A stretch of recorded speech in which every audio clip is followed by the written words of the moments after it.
Hi, everyone. My name's Alex Settles, and what I'd like to do today in my presentation is talk a little bit about understanding cultural differences in the development of international business school curriculum. And I'm doing this by looking at an example in a entrepreneurship course that we've taught both in the United States and in China. So my colleague on this, who won't be in today's video, is Arturo Osoro, and he is a professor at Rutgers State University of New Jersey, where I am a professor at the University of Florida. Both of us had worked together at Rutgers, and some of the data will be based on some of our previous work. But what I thought I would do today, sort of go through what we've been doing and sort of give you an idea about thinking about culture as part of your design of specific educational programs. So with that, what I'm going to do is go ahead and try to share my screen here. All right, so let's go ahead and do that share. All right, so I am now sharing my screen, and what I'm going to do is talk to you a little bit about our research and what we have found based on this. Okay, so the first way that I think we're interested in this is really thinking about this idea of entrepreneurship really being thought of as this magic elixir of economic growth, and therefore many programs, both in the United States and abroad, have been thinking about how to include entrepreneurship into the curriculum. Now, there are a variety of issues related to this. Like one main issue is, will this really create economic growth and development? It's perceived within the literature that that is true, right? That what we can do is set up a structure within our programs so that students come through our entrepreneurship courses and that they actually learn more about entrepreneurship and become interested in being entrepreneurial in their activities, right? So you can see that previous research has really thought about how entrepreneurial interests of students turn into entrepreneurial intentions of those graduates, right? And so essentially what we've tried to do within our research paper is to take a look at this entrepreneurial intentions literature and think about, this theory of planned behavior and how do people translate the interests that they have into intentions. Where does that come from? And so what we try to do within our research is to apply that framework, both looking at a US-based sample and taking a look at a Chinese-based sample, and to try to come up with new aspects of trying to understand that relationship. And what we think we're contributing to the literature on this is really to examine the differences in business culture between the two countries, and really think a little bit about how that culture, about what students are supposed to do, and how students are affected by the institutions that they're part of as college students, and how does that lead to them in their process of deciding what they're going to do within the future, right? And so essentially, when we're thinking about entrepreneurial intentions, they're shaped by two issues, right? Perceived desirability of entrepreneurship and perceived feasibility of entrepreneurship, going back to the Shapiro and Sokol model from the 1980s.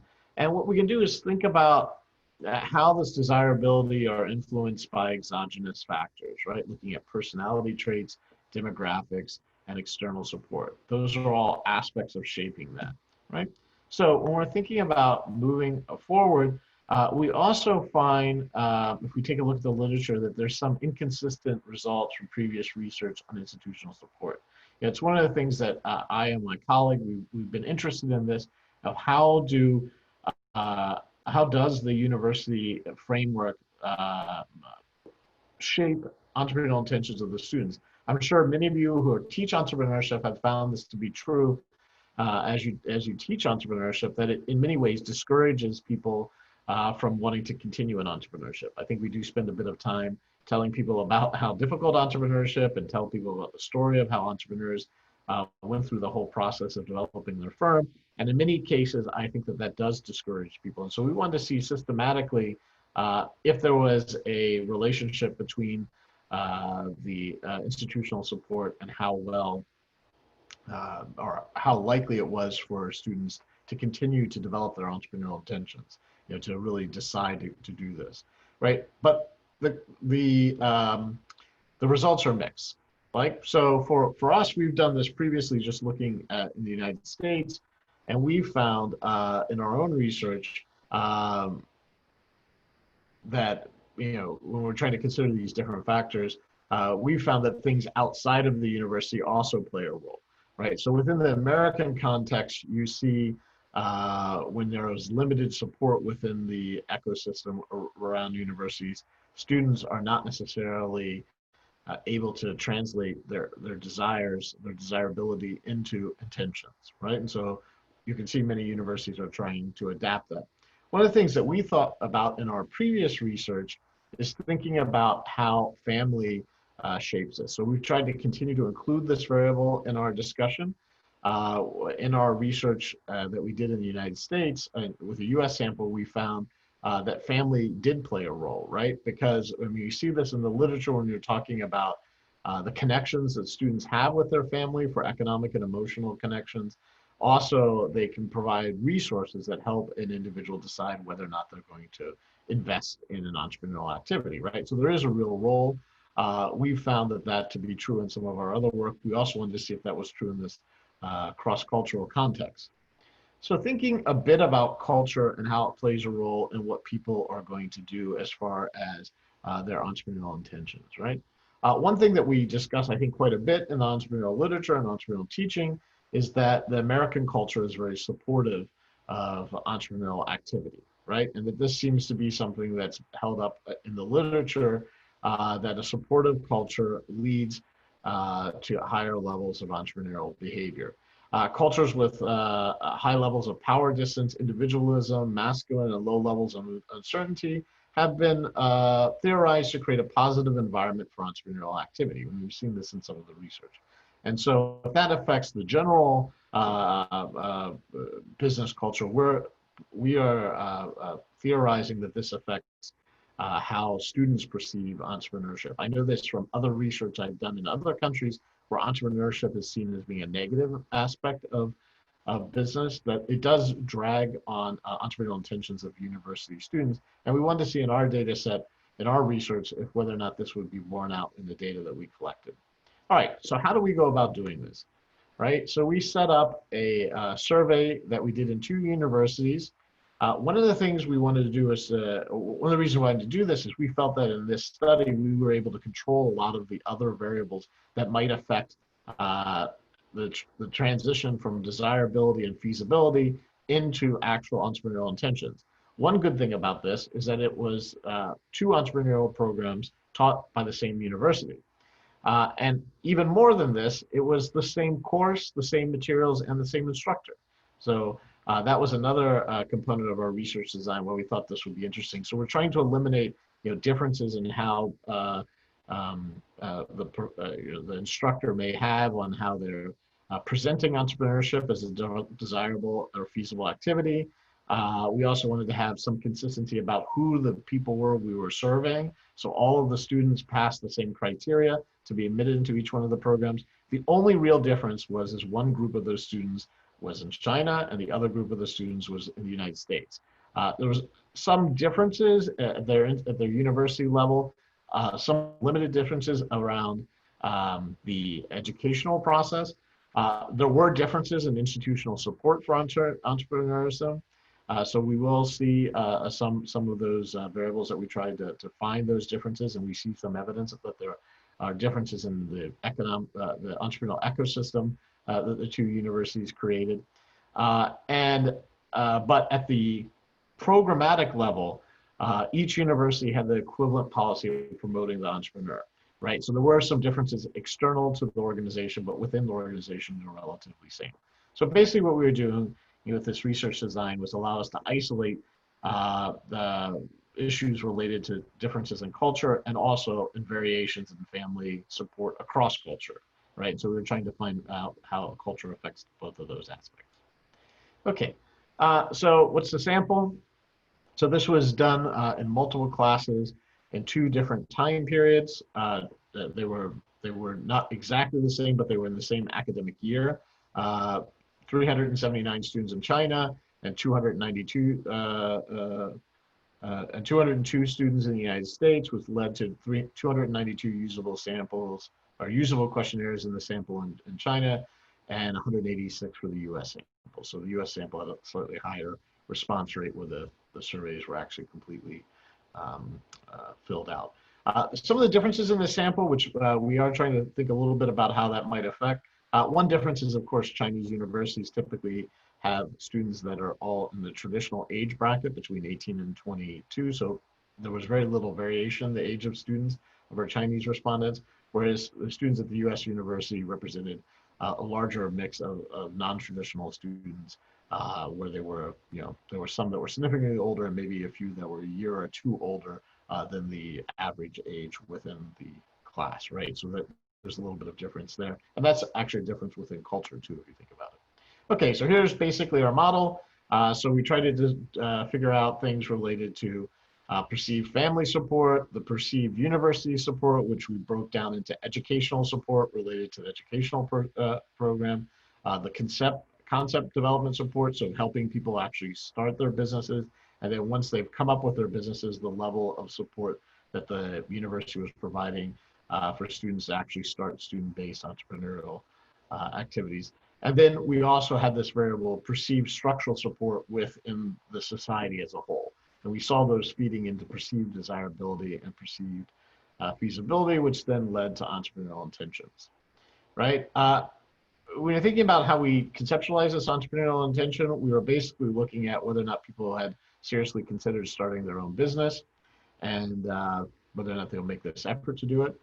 What we found was, of course, that that confirmed some of our basic hypotheses related to desirability and family support. So both on the desirability and feasibility relationship, that did seem to play a role in whether or not they were going to intend to do entrepreneurial activity. So that model of desirability and feasibility seemed to be supported within our data. Where that came from was kind of interesting, right? So what we found in the US was that family support influenced both desirability and feasibility. We found a significant relationship between those.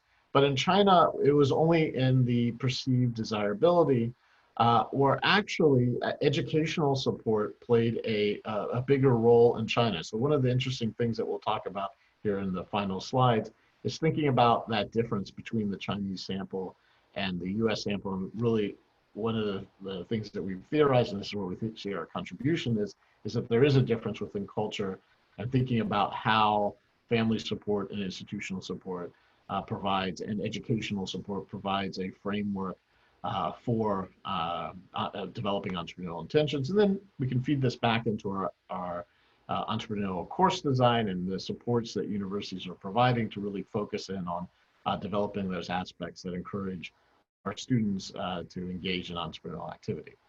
Okay, so what were some of the big differences, right? So those are our overall hypotheses.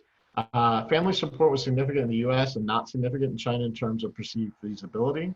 Educational support, so the curriculum itself was not significant in the US, but was significant in China in the terms of perceived feasibility. So even the same material seemed to, in the Chinese context, lead to greater feasibility, where I think in the US context, we were seeing, sort of the repetition of, I think, what's gone on in some of the literature about the role of educational support.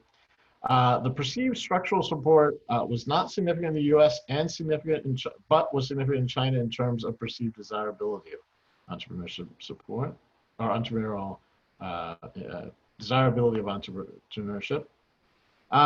So what do we think are our basic contributions to this, right? Well, one is thinking about what happens outside of the classroom and thinking about the embeddedness of the university within the system, right? And so I think thinking about the culturally acceptable life choices is a key component where entrepreneurship was not necessarily desirable in China. Many of the Chinese students reported that their parents expected them to go into large organizations, large companies, or into the government. And where in the US, it's a cultural life choice that seemed to be perceivable within the United States, right? There may be some other aspects too when you're thinking about designing the program that are inside the classroom, right? Thinking a bit about their life experiences and cultural background, that also plays, I think, a role in thinking about how you would develop, entrepreneurial curriculum based upon this relationship between culture and entrepreneurial intentions. Okay, so I think thinking about this in terms of educational design, If you think about the necessary but not sufficient conditions, there's exposure, but it doesn't necessarily create an entrepreneur. One I think is thinking a little bit about here in this design is what sort of activities are important for you in trying to improve that. And what some of our suggestions have been is thinking about how you incorporate culture into the entrepreneurial education process, and think a bit about how you can position entrepreneurship as really a career choice. So not necessarily everyone within the classroom wants to be an entrepreneur, but they are able to benefit from this entrepreneurial education. Some of the things that we've thought about and how we might be able to design this program, design these sort of programs based upon this research, is really thinking about the different types of exercises you use. And so if you look at the paper, we've gone into a little bit of detail related to that. And then thinking about how culture matters within the design of the program. We've already thought a bit about how family matters, and now trying to bring in this cultural difference as a way of informing how we develop our education process. If you'd like further information about this, you can of course reach us via email or you can also find us on Twitter. Thank you for watching this video. I hope that you enjoy the rest of the conference.